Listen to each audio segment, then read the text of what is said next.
thank you so much for making. It's an absolute pleasure, and I love the fact that there's synchronicity involved. Yes, that's perfect, isn't it? Yeah. So please, just tell me, where did your journey started? How did you recognise that you have an ability? Yeah, I mean, it started for me when I was about 7 years old, and a relative who had died came to me and spoke to me in the garden, and he wasn't like some see-through, glowy spirit figure. He was a real solid three-dimensional man. And he told me to tell my mother that he was happy in Dalbeth. Of course, as a 7-year-old, I had no idea what that meant.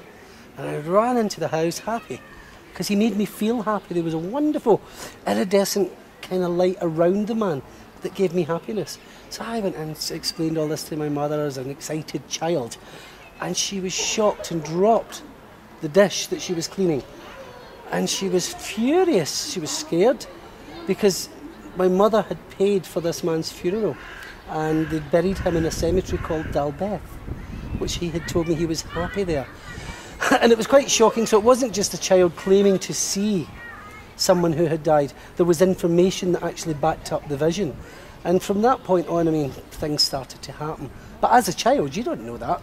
You don't know you're different, or you're different from your siblings. And then I think, when I was early 20s, my colleague's brother died in a house fire. And the moment he died, he appeared in my bedroom. Again, solid in the flesh. And I just looked at this man, 3 o'clock in the morning, you can imagine. And again, it wasn't scary though. There was something. Whenever there's a spirit vision like that, there's always an accompanying feeling. And with Brian, this man, he just disappeared through the floor. And later that morning we heard on the news that he died in a house fire. And that was really the beginning of my proper journey as an adult, because I took his sister to see a medium, and the medium said, "Why are you bringing her here? You're a medium." And I thought, me? What do you mean? But of course, the moment I went to investigate it, then all these memories from childhood came back, and I started my development in a little spiritualist group in Glasgow. And that ran for 7 years, and my teacher said it was very apparent that I should be up doing mediumship. And the first time I did it, I just felt like I came home. Oh, wow. It was lovely. From that moment to this, I've loved every moment of it. You live your destiny. It's meant to be. You came for that. And that's what happens. I think anybody who finds their vocation in life and practices it and gets allowed to serve and help and heal other people with your work, it's just a joy and a blessing.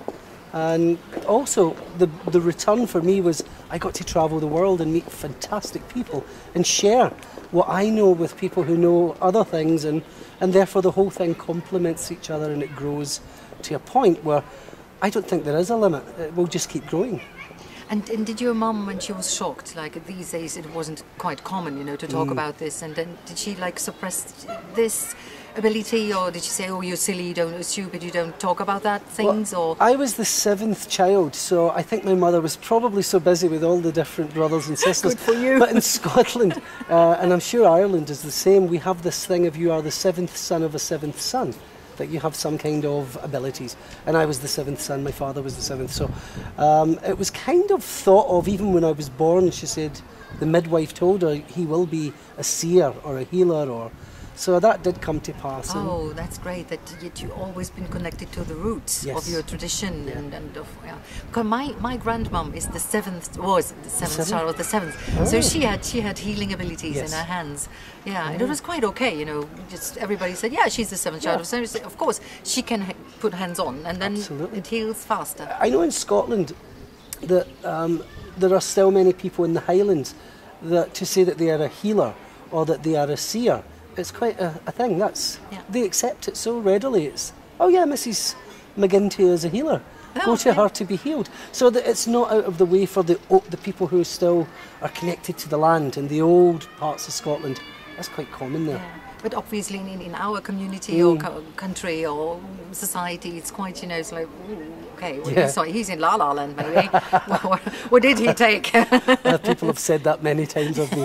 But, yeah, I mean, the lovely thing, as I grew older, my parents used to come and watch me, because they would read things in newspapers or see it on TV, and I'd be doing some documentary.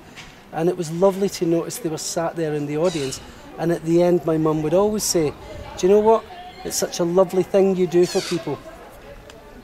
I think that was one of the nicest compliments for me, was my mother and father accepting what I did and enjoying it. I mean, that's our home. If our home does not support us, who else will support us? And I think because giving messages from the other side, it seems quite extreme, but when you see the effect of it and how it heals people who are grieving, then actually you see it as an act of compassion and not something occult or paranormal. It's not, it's an act of love. And can you switch it on or off, like, so to speak, like that, okay, I would like to, or do they appear and come to you and send some messages to their beloved ones here? I think spirit, as you work with them and you get to know them and you get to know yourself, it's your space, so spirit can never really encroach in my space now. That's something I deem is mine. And when I open up to spirit, I give them the best I can. But yes, you can switch it off. I think as a child, it was natural and it was random. These things didn't happen all the time. And then when I developed it, I learned this is Gordon Smith time. So I can be on holiday and I don't hear the voices of people there, or I used to work as a hairdresser. So you can imagine if I had spirits every time I cut somebody's hair. No. But they do respect. I mean, the spirit, as you grow, you work with ascended spirit and they are respectful of your space and your time. And spirit are much more wise and intelligent than we are. And therefore they are never going to encroach where they know it would scare or hurt people. That's been my experience. And do you see other beings like angels or devas or little trolls or whatever? I mean, spirit, to me, spirit, all these beings are light beings and they can appear to me. I've seen very different forms, but beautiful, just light forms. And actually the formless, those that are just light without form, I think sometimes that is quite heavenly, because you can't describe it, and I wouldn't try. It's just wow. Yeah, it's an awe. It's like no words. There's no words. So what it tells you is that there's so many beautiful things in this universe, and we don't have the answers to all of them, and that's what's so wonderful about the search, that we still keep searching. Yes. And do you have some you get messages from your relatives who died, and then they tell you something, or what your path would be, or whatever, your higher self or your master? Or... I think for me, because I work with my spirit guide, and I tend to never ask for messages anyway. They come to you? They either come or I just trust and think, well, if I'm not meant to know something, that's as it should be. But I have had occasions where I've had my mother or father come and pass on a message. I've had times my dog comes to me all the time, and I feel her presence, and there's times I've even heard her footsteps coming along and I think, oh, here comes Meg. And you just sense them and feel them and love them. All energy is energy, all animals, trees, everything. Did you always have this trust, this deep trust that is much more?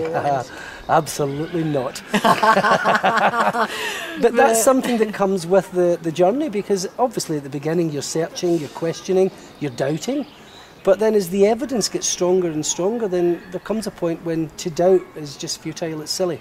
Because you've had so much evidence and given other people so much evidence, things you couldn't possibly know. So that when that hits you at a point, it's just pure trust. And I would trust spirit with anything in my life. I think everybody has the ability to increase their sensitivity, their awareness, their spirit awareness. Whether they will go on to be mediums or not, I don't know. But as a working medium, but it's like saying everybody could be taught the piano, but not everybody will go on and be a concert pianist, you know. And that's a very good metaphor. Yeah. It makes it very easy. But it does. Because I think it's like opening up to certain different, it's actually a different sense. It is, and to me it's the sixth sense. It is, yes. And it's that sense of knowing. And this is what, when people come for teaching, I try and say to them, stop looking out there for answers. Look in here. You have a sense of the atmosphere, a sense of knowing about your loved ones from a distance. How many people have had episodes where they just know something's happened to someone far away and it has happened?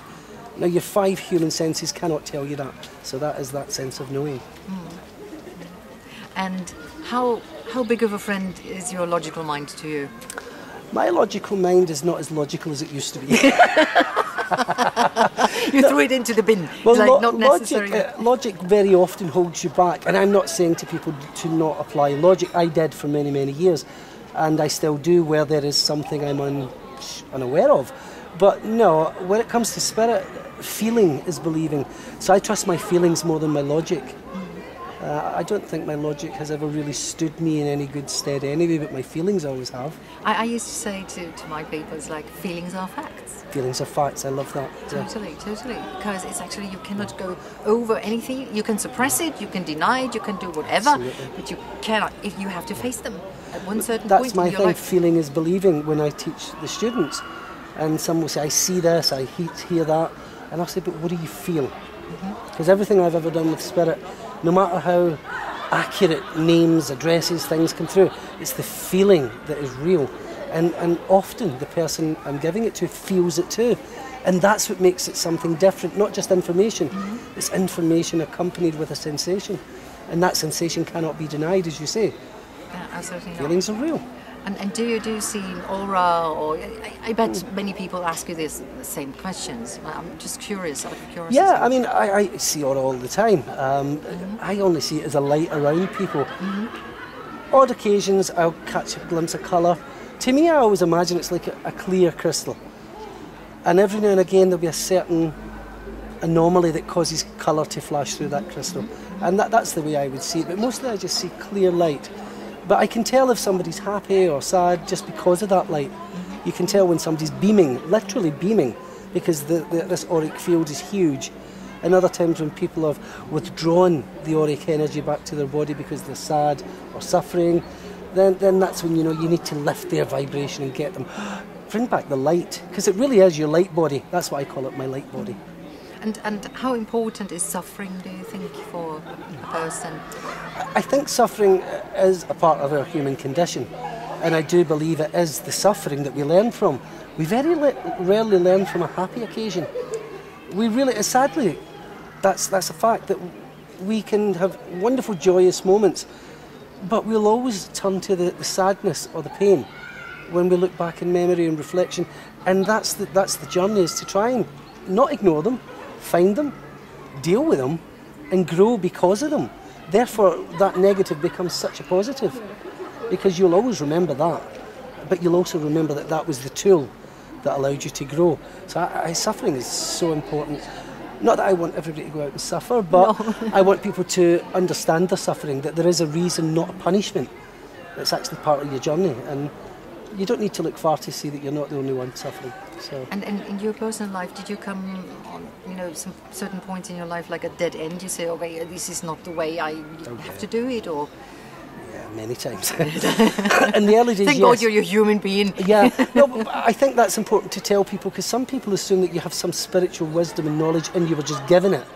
But no, there were many times I said, right, that's it, I'm not doing this. Why me? And then something would happen.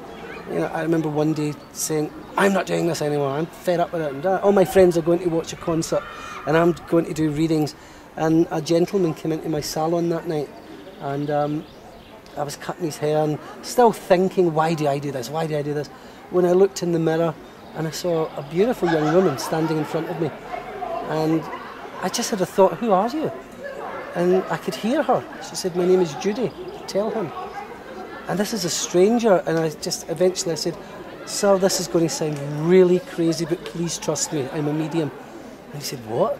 I said, there's a woman here called Judy who wants you to know that she's present. And he just started to cry. And it was his young wife. And there was a point at which I thought, why are you here, Judy? Give me the message. And she opened her hands, and there was 3 lollipops. And she said, tell him thanks for the lollipops. And she disappeared. When I relayed that message, the man was just inconsolable for about 20 minutes. And then he told me earlier that week he took his 7-year-old son to the grave, and his boy said, Daddy, can we take lollipops instead of flowers? So, I mean, to me, then, of course, all my questioning that day, why do I do this? Spirit sent me that man. He'd never been in my shop before, and never again. And I thought, that's why I do it. So you always get these reminders, and that, of course, helps you trust stronger again. So, yeah, all the times I thought about giving it up, something beautiful happened that actually encouraged me to take it further. Oh, that's wonderful. That's wonderful. So you teach in how many countries? I don't know.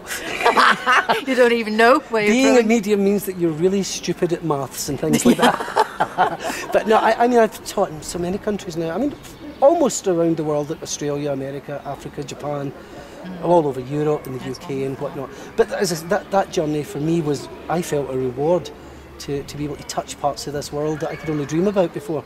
So that's my gift. That's wonderful. Yeah. And how do you sense, like, how do you feel about the shift which is happening right now in the society? Or it's quite powerful. Dare I say it? But well, yeah, I think it's natural. I think that's the first thing. I think we are where we should be, and I think what's coming up next in the next generations, I think we're developing some pretty amazing people, and there will be this ruffling and changing. That's natural too. As a consciousness, as a world consciousness, we need to suffer a little bit too to grow. So I think the world consciousness will go through dark times before it becomes lighter again. I think we all know that. We all know but that. It's becoming, we're heading towards an age of enlightenment. We really are. But to get there, we must clear the dark. For some people, it's pretty dark right now, It is. and it's getting even darker. Yeah. But I think that's why a lot of people are coming into the world now with light. They're bringing in new kind of revelations about spirituality. More people, I think, want to do the self journey as opposed to the pack journey of a religious idea. And nothing wrong with the religious idea at all. It's helped and it's worked to that point. But I think individuality now is the new spirituality. Absolutely. Because think about it, how many people want for themselves, not as part of the collective. They want to grow and they want to know. And I think that's what's happening. And the more people that get to do that, the better it will be for this world. It really will. We need more understanding. Absolutely.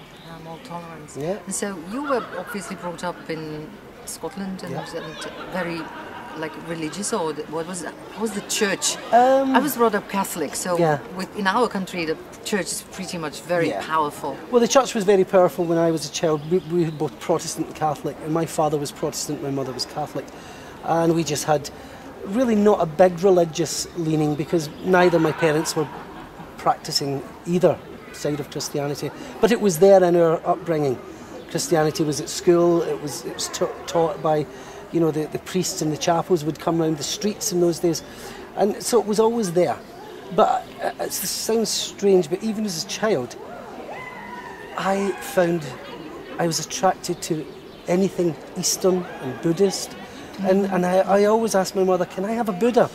And she couldn't understand why I wanted this. Who's that? What is that? She just thought it was an ornament. So, or maybe a character in a cartoon. So even then, I think I always remember being pulled away from the orthodoxy. And the strange thing for me was, even in religion, I was always attracted to the femininity. Like I wasn't Catholic, but I loved sitting in the Catholic church and looking up at the statue of Mother Mary.